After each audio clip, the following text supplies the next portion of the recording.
नमस्कार दोस्तों, आज हम मिलेट्स के बारे में चर्चा करेंगे।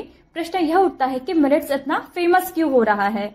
गेहूं, दाल, चावल का प्रयोग तो लगभग हर घर में होता है। रोटी, दाल, चावल खाने की परंपरा पिछले कई दशकों से है, लेकिन कई और ऐसे अनाज है जो कभी खूब चलन में थे और एक समय ऐसे लोगों की कमी नहीं थी जो इसी से अपना भरण पोषण करते थे। एक तो ये महंगे नहीं थे और आसानी से उपलब्ध भी हो जाते थे। अकाल और भूखमरी के दिनों में यह काफी काम आते थे, जल्दी खराब भी नहीं होते थे। फिर धीरे धीरे इनकी जगह गेहूं चावल ने ले ली और यही चीजें लोगों की थाली का नियमित हिस्सा बन गई। ग्रामीण इलाकों में भी गेहूं और धान ही चलन में आ गया। अब मिलेट्स को लेकर फिर से खूब बातें हो रही है। दोस्तों, अब देखते हैं कि मिलेट्स किसे कहते हैं। ज्वार, बाजरा, कोदो, कुटकी, सावा, रागी, चेना, बाजरा, कंगनी, ये सब जिस ग्रुप से आते हैं उससे मिलेट ग्रेन्स कहा जाता है। इन्हें अक्सर न्यूट्री अनाज भी कहते हैं। इनका उपयोग मानवीय भोजन, चारा, जैव ईंधन और शराब बनाने के लिए भी किया जाता है। अगर उत्पादन की बात करें तो भारत में एशिया का लगभग 80% और विश्व का लगभग 20% मिलेट्स पैदा होता है। विश्व के लगभग 131 देशों में इसकी खेती की जाती है। यह एशिया और अफ्रीका में लगभग 60 करोड़ लोगों के लिए पारंपरिक भोजन है।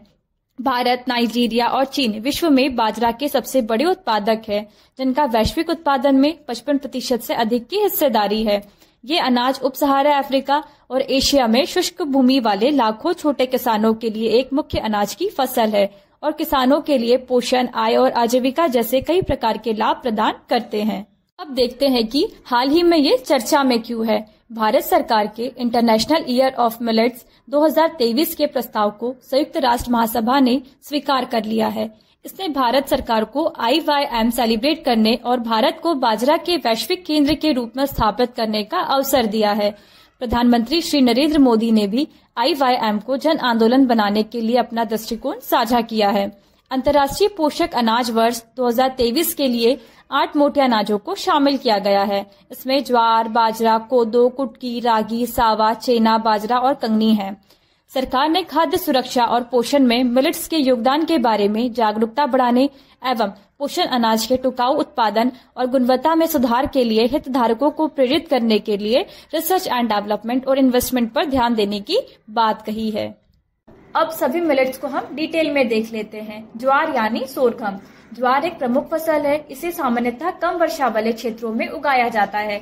भारत में इसे सर्वाधिक महाराष्ट्र और कर्नाटक में उगाते हैं। Mineral, protein, vitamin B complex, calcium और आयरन समेत कई पोषक तत्वों से भरपूर ज्वार के दानों को लोग भूनकर खाते हैं। ज्वार के आटे से बना काजल आंखों को ठंडक देता है और कई रोगों को भी दूर करता है। खांसी, जुकाम होने पर ज्वार के दानों को गुड़ में मिलाकर खाया जाता है। बाजरा यानी पर्ल मिलेट, यह एक प्रकार की हरी घास की तरह दिखने वाली फसल है जिसमें हरे रंग के छोटे दाने लगते हैं।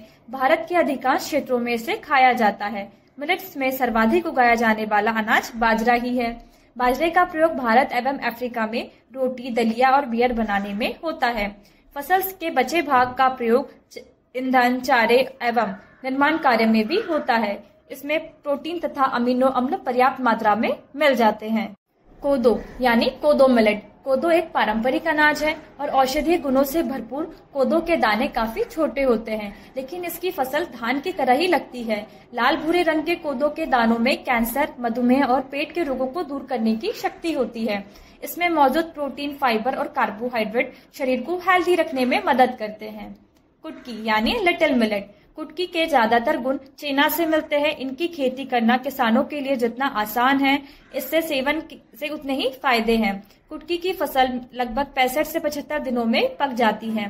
कैंसर जैसी गंभीर बीमारियों से लेकर डायबिटीज को कंट्रोल करने में कुटकी को असरदार माना जाता है। इसमें कार्बोहाइड्रेट और प्रोटीन की मात्रा भी अधिक होती है।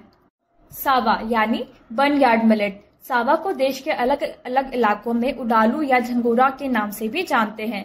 सावा का इतिहास भी बाकी मिलेट्स की तरह हजारों साल पुराना है। इसमें मौजूद पोषक तत्व फाइबर, प्रोटीन, आयरन, कैल्शियम और विटामिन बी आदि शरीर को खास एनर्जी देते हैं। इसके नियमित सेवन से सूजन, हार्ट डिजीज और डायबिटीज का खतरा भी कम होता है। किसान भी सावा उगाना बेहद पसंद करते हैं क्योंकि इसमें कीट या बीमारियों लगने की खतरा नहीं रहता है। रागी यानी फिंगर मिलेट।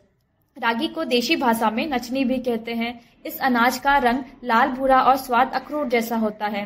रागी की फसल के लिए अधिक पानी की जरूरत नहीं पड़ती है। यह हर तरह की मिट्टी में पैदा होकर भी प्रोटीन, विटामिन, आयरन, कैल्शियम और विटामिन बी जैसे कई गुणों से भरपूर होता है। इसके नियमित सेवन से डायबिटीज और ब्लड प्रेशर जैसी बीमारियों को कंट्रोल कर सकते हैं।